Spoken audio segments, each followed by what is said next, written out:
একবার কাউকে বকেন, আবার ভালোবাসেন, বিপদে আবার মমতাই সবচেয়ে বেশি মানুষের পাশে থাকেন। অর্থাৎ যারা দু হাতে টাকা ওড়াবে তারাই সামরিক করার চেষ্টা করবে। বন্দ্যোপাধ্যায় অধিকার আছে, তিনি সংগ্রামের মধ্যে থেকে নেত্রী হয়েছেন, তিনি বলতে পারেন।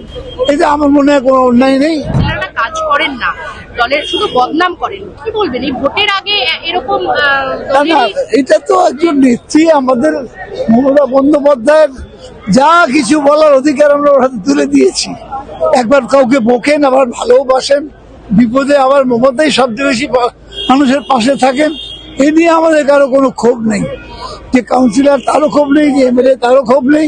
হয়তো কখনো বলতে পারে এমএলএরাও কাজ করে না, বলতে পারে, এতে কিছু করে। মমতা বন্দ্যোপাধ্যায়ের অধিকার আছে, তিনি সংগ্রামের মধ্যে থেকে নেত্রী হয়েছেন, তিনি বলতে পারেন। এটা আমার মনে হয় কোনো অন্যায় নেই। তিনি যা ভালোকে ভালো বলেন, খারাপকে খারাপ বলেন। যে বললেন যে আজকে কোনো সাবোতাজের গন্ধ পাচ্ছেন, এই সাবোতাজ মানে সামনে তো ভোট, সাবোতাজ মানে এটা কি? যারা 2021 সালে 100 কোটি টাকায় ইলেকশন করেছিল, কি এমন পরিবর্তন হলো? 1000 কোটি টাকা খরচা করবে। এইখান থেকে প্রশ্নটা উঠতে, সাবোটাজ কোত্থেকে হতে পারে? অর্থাৎ যারা দু হাতে টাকা ওড়াবে তারাই সাবোটাজ করার চেষ্টা করবে।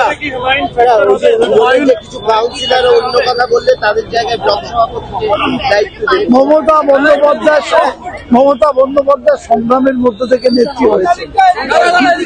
মমতা বন্দ্যোপাধ্যায় সংগ্রামের মধ্যে দিয়ে নেত্রী হয়েছে, তাকে আমরা সকলে আনকন্ডিশনালি নেতা মানি। অর্থাৎ তার যদি মনে হয় কাউকে বকবেন, তিনি বকবেন।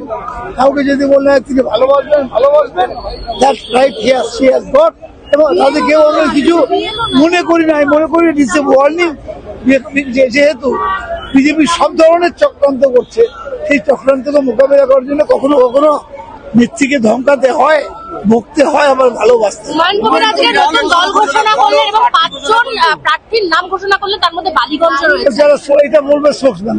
আরো ভালো ভালো খবর দেখতে সাবস্ক্রাইব করুন বাংলা হান্টের ইউটিউব চ্যানেল। বাংলা হান্টের আরো খবর দেখতে নজর রাখুন। বাংলা খবর মানেই বাংলা হান্ট।